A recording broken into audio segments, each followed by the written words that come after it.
Livro Urânia, capítulo 3, segunda parte. To be or not to be, ser ou não ser. O que é o ente humano? A natureza, o universo. Era precisamente essa fase de vida intelectual que tão intimamente tinha associado as duas criaturas. Ditosa de existir, na flor da sua primavera, abrindo-se à luz da vida, harpa vibrante de todas as harmonias da natureza, a formosa filha do norte sonhava ainda por vezes com os elfos e com as fadas do seu clima, com os anjos e com os mistérios da religião cristã que lhe haviam acalentado a infância. Mas a sua devoção, a sua credulidade dos primeiros dias não lhe haviam obscurecido a razão, pois pensava livremente, procurava, de ânimo sincero, a verdade, e lamentando talvez acreditar mais no paraíso dos pregadores, sentia-se, contudo, animada do imperioso desejo de viver sempre. A morte parecia-lhe uma cruel injustiça. Não tornara a reviver sua mãe estendida no leito de morte, formosa com todo o brilho dos seus janeiros, levada em pleno desabrochar das rosas a um cemitério vivente e perfumado, todo cheio do canto das aves, e riscada subitamente do livro dos vivos, ao passo que a natureza inteira continuara a cantar, a florescer e luzir. Não tornara mais a reviver, digo, o pálido semblante de sua mãe, sem que súbito calafrio lhe percorresse o corpo todo, da cabeça aos pés. Não, sua mãe não morrera. Não, ela própria não morreria nem aos 30 nem mais tarde. E ele, morrer! Aquela sublime inteligência aniquilar-se pela parada do coração ou da respiração? Não, não era possível. Os homens se enganam. Saber-se-á algum dia. Pensava também, às vezes, nesses mistérios sob uma forma antes estética e sentimental do que científica, mas pensava neles. Todas as indagações, as dúvidas, o secreto fim das conversações, do seu apego, tão rápido talvez, ao amigo, tudo isso tinha por causa a sede imensa de saber que lhe abrasava a alma. Esperava nele, porque em seus escritos encontrara já a solução dos maiores problemas. Tinham-lhe eles ensinado a conhecer o universo, e acontecia que esse conhecimento era mais belo, mais vivaz, mais grandioso, mais poético do que os erros e as ilusões 47 antigas. Desde o dia em que nesses livros aprendera que a vida do autor não tinha outro fim senão a procura da realidade, estava certa de que ele a acharia, e seu espírito se agarrava, se unia ao dele, talvez mais energicamente ainda do que o seu coração. Havia cerca de 3 meses que viviam assim, de uma vida intelectual comum, passando quase todos os dias algumas horas na leitura de memórias originais, escritas nas diferentes línguas, a respeito da filosofia científica, da teoria dos átomos, da física molecular, da química orgânica, da termodinâmica e das diversas ciências que têm por fim o conhecimento do ser, dissertando sobre as contradições aparentes ou reais das hipóteses, achando às vezes, nos escritores puramente literários, relações e coincidências, assaz surpreendentes, com os axiomas científicos, admirando-se de certas presciências dos grandes autores. Essas leituras, pesquisas e comparações haviam sempre interessado pela eliminação que os seus espíritos, cada vez mais esclarecidos, se viam levados a fazer dos 9/10 dos escritores, cujas obras são absolutamente vazias, e da metade do último 10, cujos escritos têm apenas um valor superficial. Tendo assim limpado o campo da literatura, viviam com certa satisfação na restrita sociedade dos espíritos superiores. Talvez entrasse nisso algum leve sentimento de orgulho. Um dia, Spero chegou mais cedo que de costume. "Eureka!" exclamou. Mas retraindo-se prontamente, talvez, apoiando-se à chaminé, onde crepitava vivo fogo, enquanto a companheira o contemplava com os seus grandes olhos cheios de curiosidade, começou a falar com uma espécie de solenidade inconsciente, qual se estivesse conversando com o seu próprio espírito na solidão de um bosque. Tudo quanto vemos não é mais do que aparência. A realidade é outra. O Sol parece girar em torno de nós outros, levantar-se pela manhã e recolher-se à tarde, e a Terra em que estamos parece imóvel. O contrário é que é a verdade. Habitamos em torno de um projétil turbilhonante, lançado no espaço por uma velocidade 48,75 vezes mais rápida do que a de uma bala de canhão. Harmonioso concerto vem encantar-nos os ouvidos. O som não existe, não passa de uma impressão dos nossos sentidos, produzida por vibrações do ar, de uma certa amplitude e de uma certa velocidade, vibrações silenciosas por si mesmas. Sem o nervo auditivo e sem o cérebro, não haveria sons. Na realidade, não há senão movimento.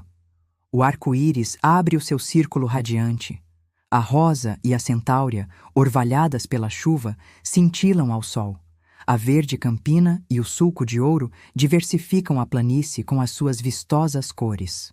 Não há cores, não há luz, não há senão ondulações do éter que põem em vibração o nervo óptico. Aparências enganosas. O sol aquece e fecunda, o fogo queima, não há calor, mas somente sensações. O calor, e assim a luz, não passa de um modo de movimento. Movimentos invisíveis, mas soberanos, supremos. Eis aqui uma forte trave de ferro, dessas que geralmente se empregam nas construções. Está colocada no vácuo, a 10 metros de altura, sobre duas paredes, nas quais se apoiam as respectivas extremidades. É sólida, com certeza. No centro dela foi posto um peso de 1.000, 2.000, 10.000 quilogramas, e esse peso enorme ela nem mesmo o sente. Muito será verificar-se, com o nível, uma imperceptível flexão. No entanto, essa trave é composta de moléculas que não se tocam, que estão em vibração perpétua, que se afastam umas das outras sob a influência do calor e se aproximam sob a do frio. Digam-me, por favor, que é que constitui a solidez dessa barra de ferro? Seus átomos materiais? Certamente não, pois eles não se tocam. Essa solidez reside na atração molecular, isto é, em uma força imaterial. Falando de modo absoluto, o sólido não existe. Tomemos nas mãos uma pesada barra de ferro. Essa barra é composta de moléculas invisíveis que não se tocam também. A continuidade que a superfície dessa barra parece ter e a sua aparente solidez são puras ilusões. Para o espírito que analisasse a sua íntima estrutura, seria um turbilhão de mosquitos, lembrando os que redemoinham na atmosfera dos dias de verão. Aqueçamos essa barra que nos parece sólida. Ela se derreterá. Aqueçamo-la mais. 49. Ela se evaporará, sem por isso mudar de natureza. Líquido ou gás, será sempre ferro. Estamos neste momento em uma casa. Todas estas paredes, soalhos, tapetes, móveis e esta chaminé de mármore são compostos de moléculas que também não se tocam. E todas estas moléculas, constitutivas dos corpos, se acham em movimento de circulação, umas em torno das outras. Nosso corpo está no mesmo caso. É formado por uma circulação perpétua de moléculas. É uma flama incessantemente consumida e renovada. É um rio a cuja borda vem a gente sentar, se acreditando ver sempre a mesma água, mas onde o curso perpétuo das coisas traz uma água sempre nova.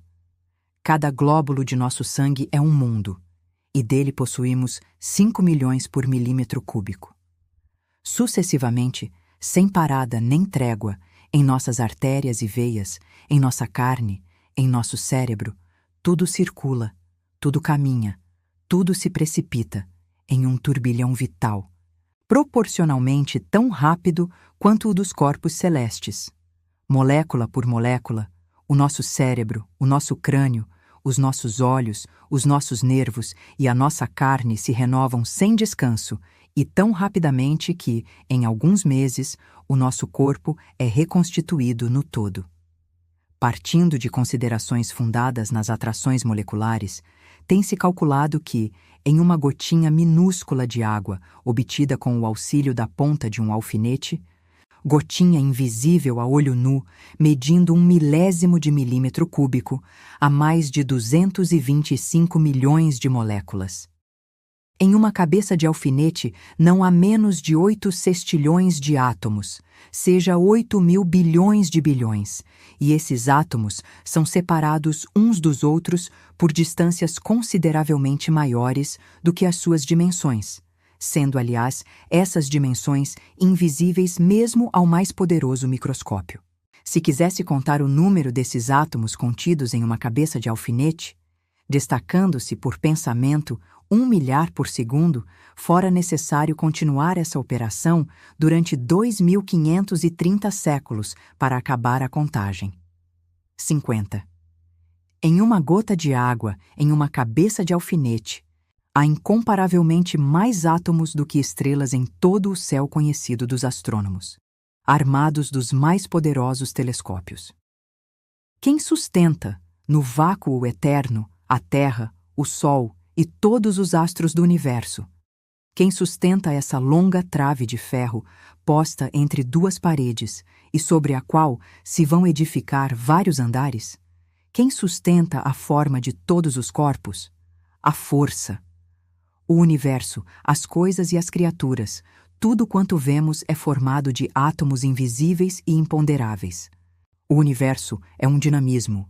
Deus é a alma universal. In eo vivimus, movemur et sumus.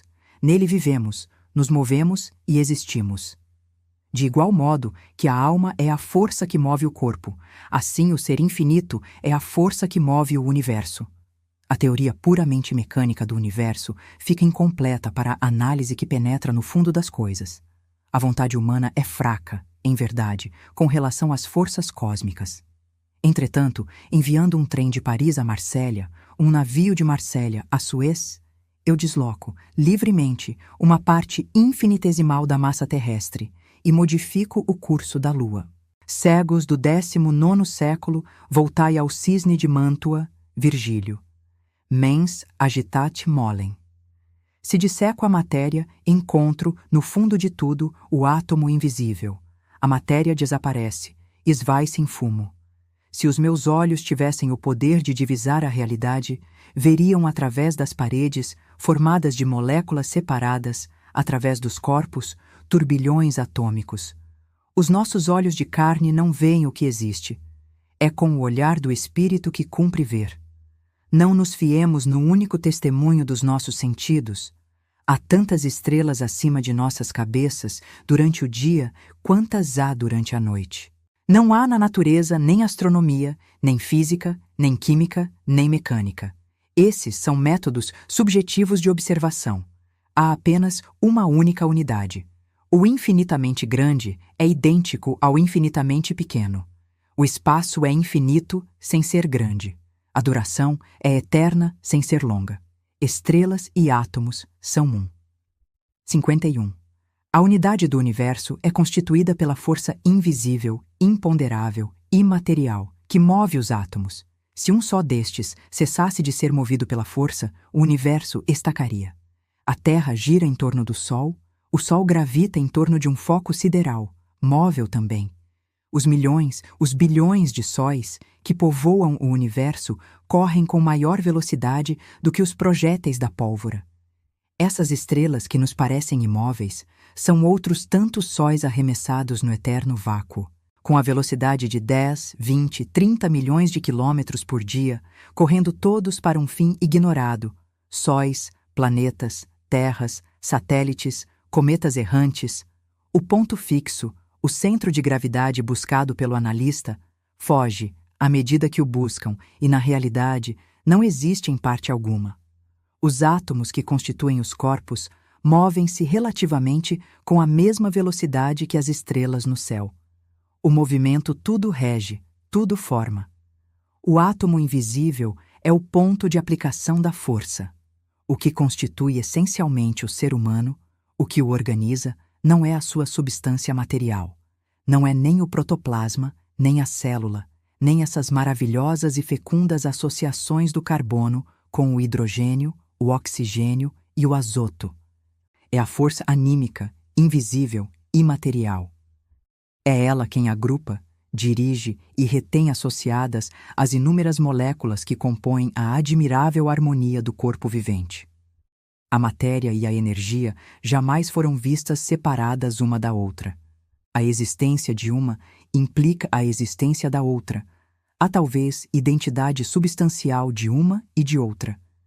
Que o corpo se desagregue de uma só vez após a morte, ou se desagregue lentamente e se renove perpetuamente durante a vida, pouco importa. A alma fica. O átomo psíquico organizador é o centro dessa força. Também ele é indestrutível. O que vemos é enganador. O real é o invisível. E começou a caminhar a largos passos. A moça o escutara com a atenção de quem escuta um apóstolo muito querido, e embora ele não tivesse, de fato, falado senão para ela, não parecera prestar atenção à sua presença, tão imóvel e 52 silenciosa ela se conservara. Aproximou-se dele e tomou-lhe nas suas uma das mãos. Ó, disse, se ainda não conquistaste a verdade, ela não te fugirá. Depois, inflamando-se e aludindo a uma restrição muitas vezes expressa por ele, acrescentou Icleia. Acredita ser impossível ao homem terrestre atingir a verdade, porque possuímos apenas 5 sentidos, e uma multidão de manifestações da natureza ficam estranhas ao nosso espírito, nenhum caminho tendo para chegar até eles. De idêntica forma que a vista nos seria negada se privados do nervo óptico, a audição sem o nervo acústico, etc., assim também as vibrações, as manifestações da força que passam entre as cordas do nosso instrumento orgânico, sem fazer vibrar as que existem, permanecem desconhecidas. Concedo, e admito contigo, que os habitantes de certos mundos podem estar incomparavelmente mais adiantados do que os da Terra. Parece-me, porém, que, embora terreal, achaste. Minha querida, respondeu ele, sentando-se junto dela no vasto divã da biblioteca.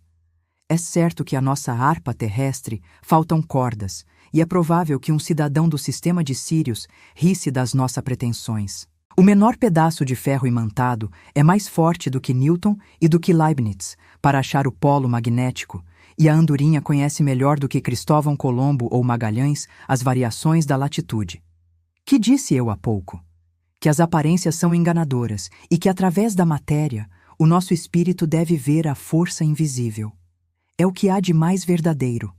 A matéria não é o que parece, e nenhum homem instruído nos progressos das ciências positivas poderia mais, hoje em dia, pretender-se materialista.